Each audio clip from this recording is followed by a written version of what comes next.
back in time.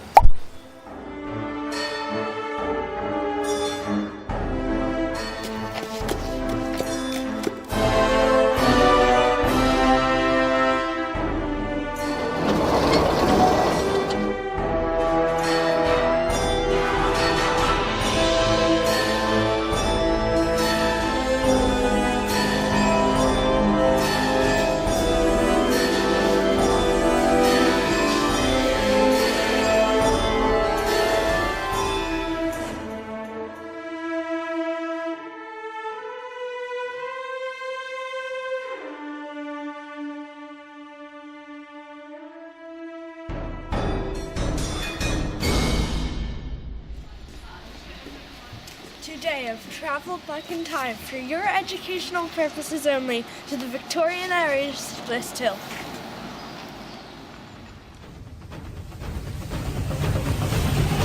Bliss Hill is situated in Telford, England. This Victorian town is a recreation of life set in the year 1900, when Queen Victoria was on the throne and Britain had a vast empire. Come on, follow me. The site of this Victorian town was originally an industrial landscape, dominated with blast furnaces, mines for coal, clay and canals. As you can see, this is the layout of the town. It was set in the 1900s and it was called the Victorian era, or the Victorians, because that's when Queen Victoria reigned. The era we're living in right now is the Windsor era, because Queen Victoria's second name is Windsor. Though this Victorian town is a recreation of life back in the 1900s, the buildings you see here are genuine examples, saved from the demolition and brick by brick rescued and reconstructed here at Bliss Hill. This watercolour shows how Bliss Hill furnaces looked back in 1847. These are some of Sturchley's skulls, numbered bricks, which will be reconstructed to build the skull here at Bliss Hill. Anyone was allowed to set up a pharmacy in early Victorian times. One popular pill was called the everlasting pill. Popular belief, if a person was feeling ill, then their body had an imbalance. The everlasting pill was invented, which contained a metal now known to be toxic. It would make the person extremely ill, vomiting and diarrhea, thus giving the impression the pill was giving the body a healthy cleanse. The person's feces was sifted through to retrieve the pill and then be resold on pharmacies' shelves.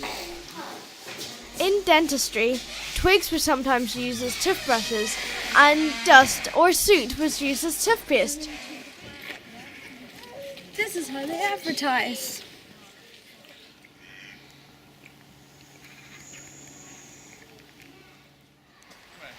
Hello, welcome to my house. Come on in. This is my toilet, just yards away from my house. It's lovely, very clean. Clean it every day. This is where I get my eggs and also my Sunday roast.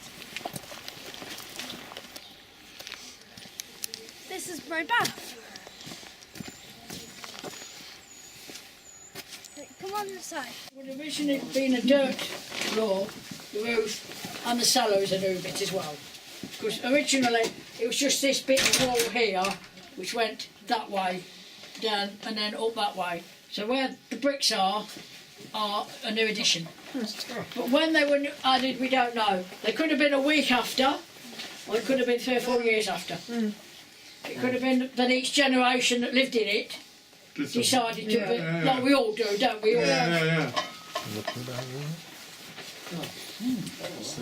But it's exactly as it was when the last lady of the family lived in it. No gas, no electric, no water, no nothing. Turns out that wasn't my house, wasn't it? It was that lady's.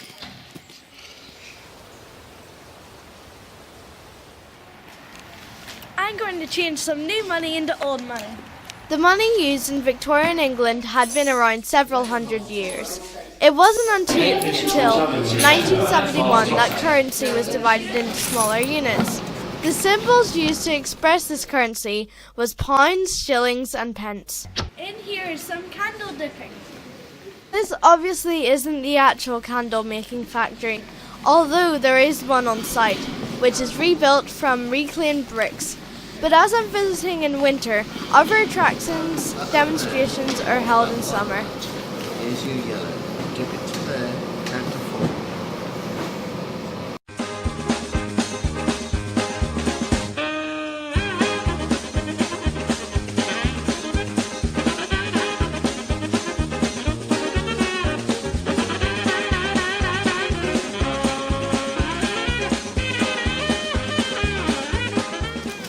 Candle business is closely connected to the mines, as it makes candles for use underground.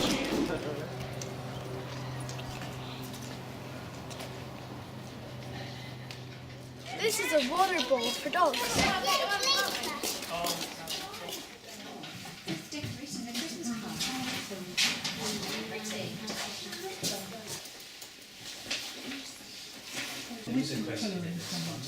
Have you not got a pencil case like that?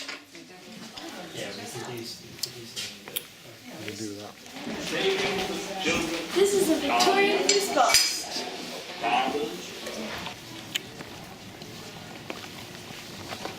Time for some chips.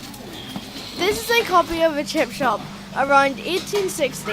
The first chip shop was thought to have opened around 1863. Is there anything different between these chips and normal chips? These are called to be pretty and good old fashioned way. Whereas chip shops today take vegetables, rapeseed oil. I've got my chips and beef dripping. They're really nice, and the ducks like them too. The chips were a cheap, stable diet of the industrial north. In 1839, Charles Dickens referred to fried fish warehouse in his novel Oliver Twist. That was originally here. It's a brick and tile works.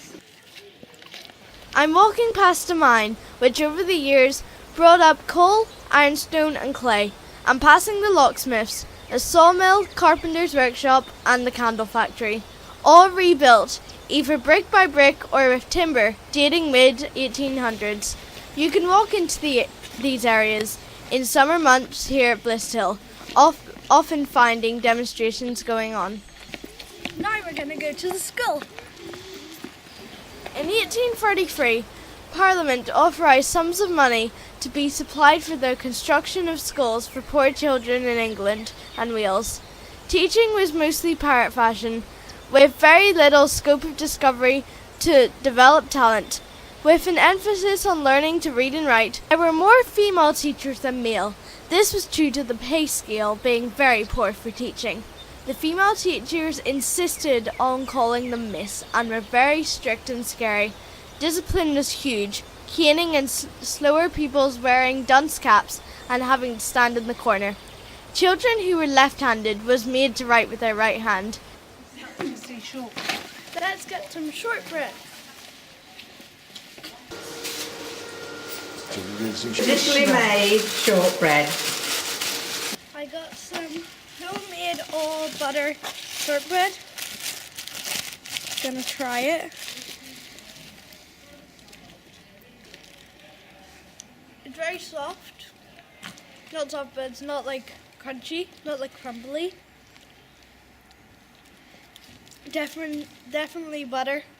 Definitely butter in it.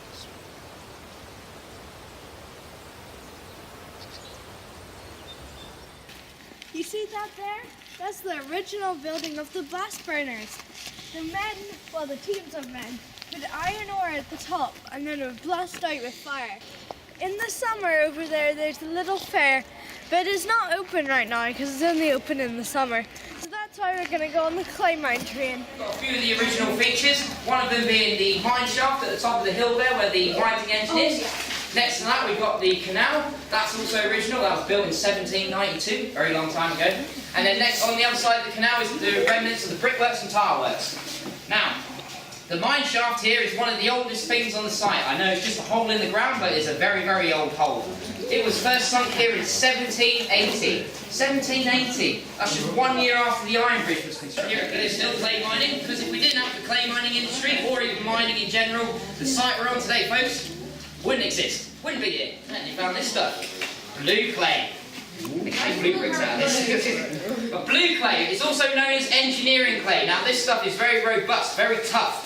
It's also very expensive, so it's a very good find. This is used on mainly like floors and things like that, but it's also used in important buildings and big buildings like schools. So pretty much did all the dangerous jobs down in the mine. Sorry guys, but that would include the blasting. Why? Because the father, he is the breadwinner, the wage earner. He's tied in with the mining company, so if you lose that chap, you're going to lose everything that comes with it. Well, it's me who has to work the clay every day. It's backbreaking. Hey, you didn't hear your grandfather go on? But he's dead. Yeah, but he was as fit as a fiddle before he tied his head on that broke the roof across.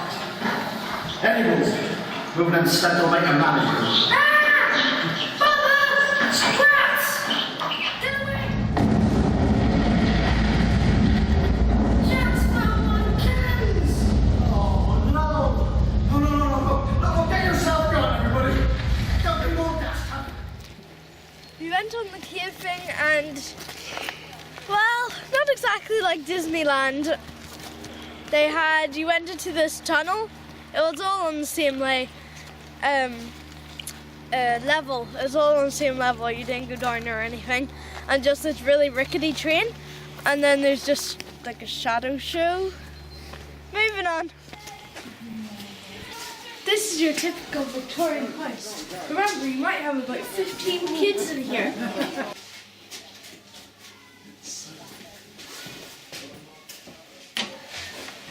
Use this device to extinguish candles. This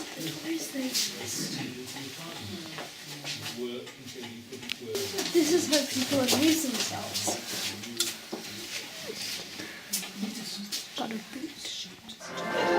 We have now finished this part of the museum, and there's different parts of the museum dotted around the area. Now we're going to visit the very famous Iron Bridge.